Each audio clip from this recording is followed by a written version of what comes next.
Everyone in this room knows how to create. You're not a manager of your life. You're a creator of your life, or you wouldn't be in this room. How do you create your life? You get hungry for something, don't you?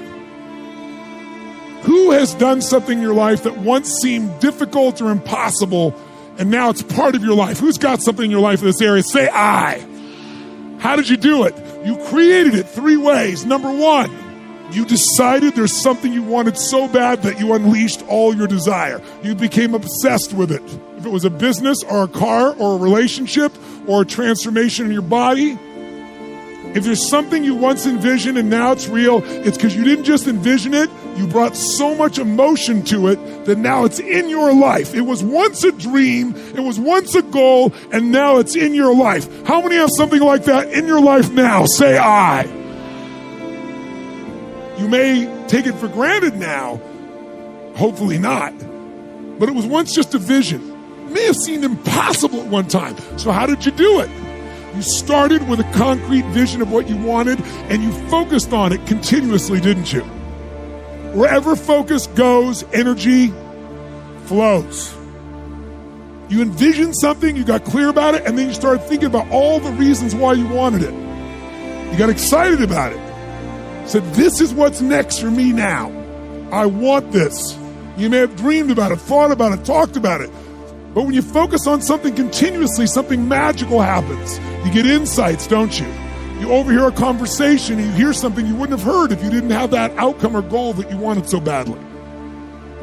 Who's ever come up with something, obsessed about it, didn't even know how to do it, and it just happened and it came together? Who's had that experience? Say I.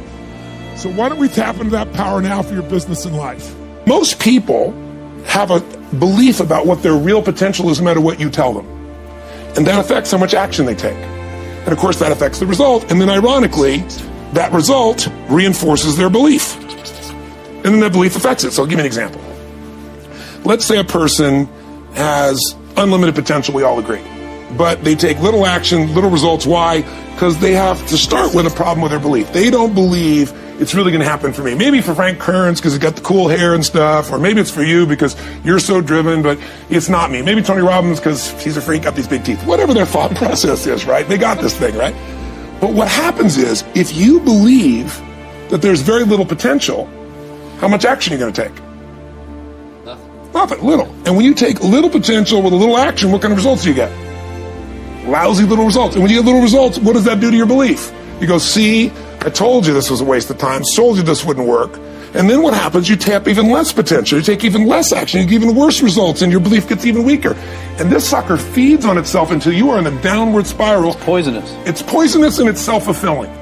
Now, what if something could happen that could come along and fill you with a sense of absolute certainty? Not like I believe, but where you know. In you guys' case, mine as well, we knew because we had to.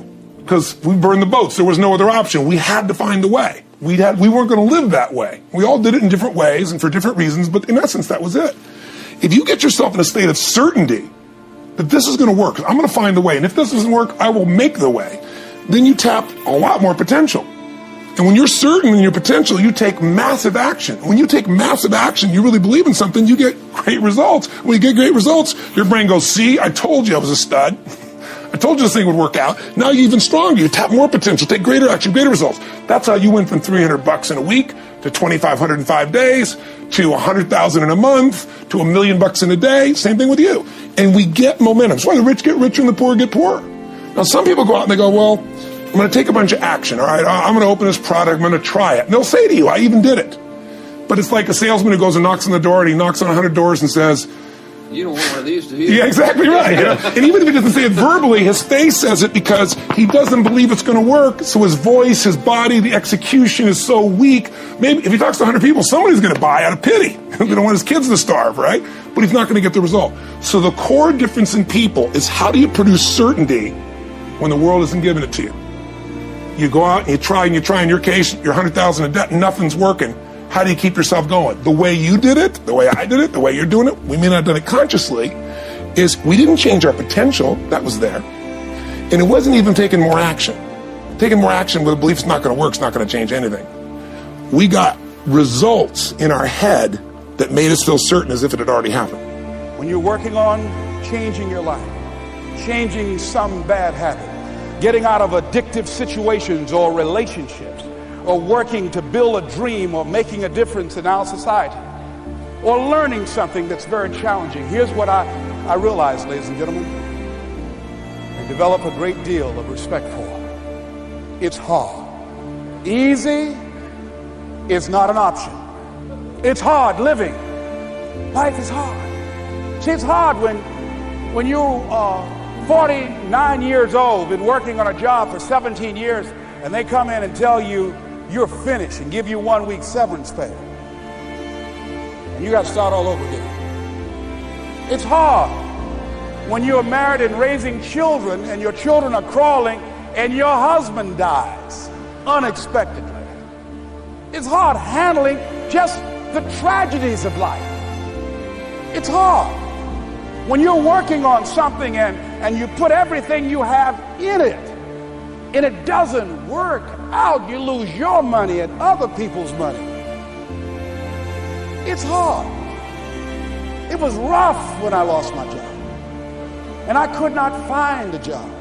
It was humiliating and embarrassing, borrowing money, and then I couldn't pay the money back when I told them I would.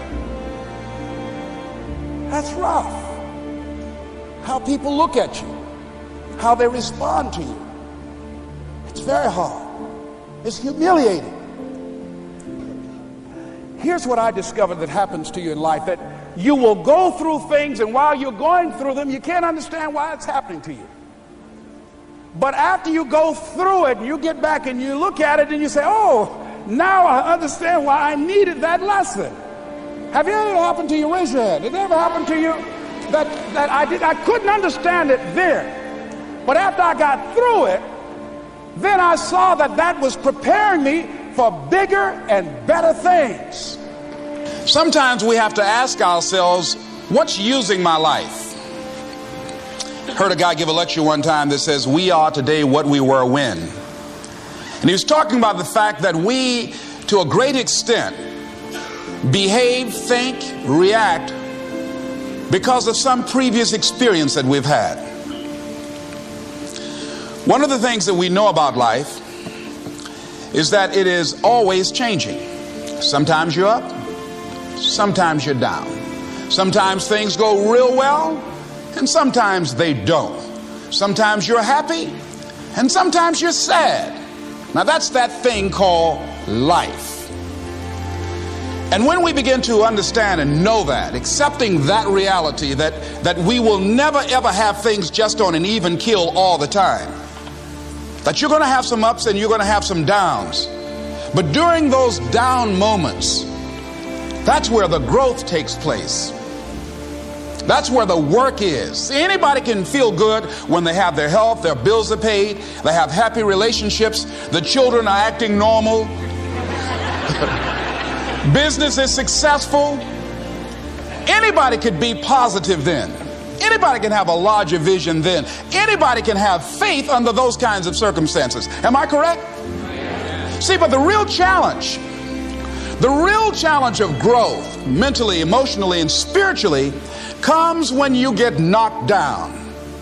Somebody said that adversity introduces a man to himself or a woman.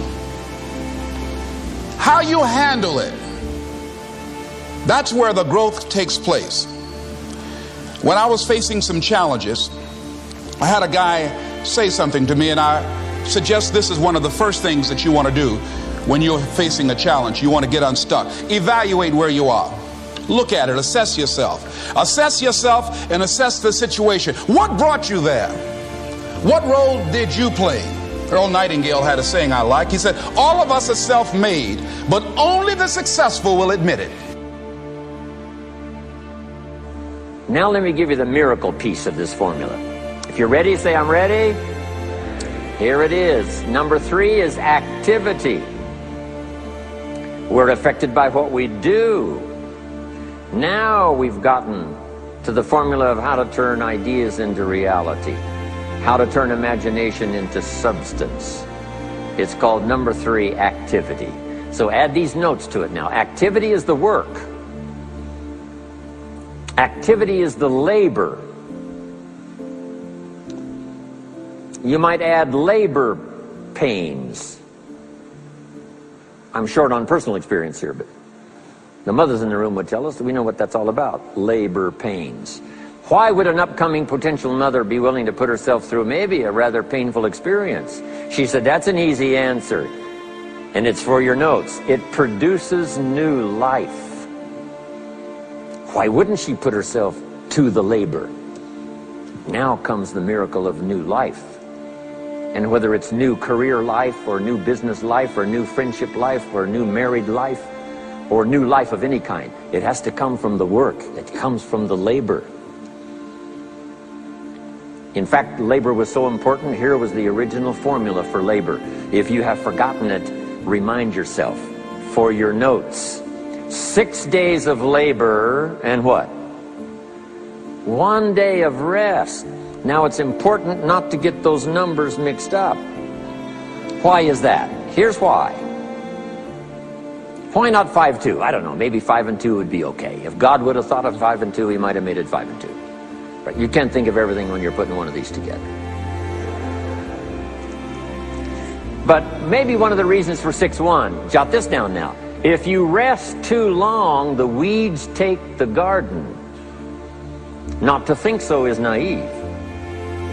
As soon as you've planted, the busy bugs and the noxious weeds are out to take it. So you can't linger too long in the rest mode. You've got to go back to work. 6 days of work, then rest and spirituality and friendship and change of pace. And then go back over the last 6 days. What did I do? What did I miss? Who did I miss? What happened? So that I can invest those corrections in the next 6 days of higher productivity. Have you got that now? 6 days of work, 1 day of rest. Don't get the numbers mixed up. Activity.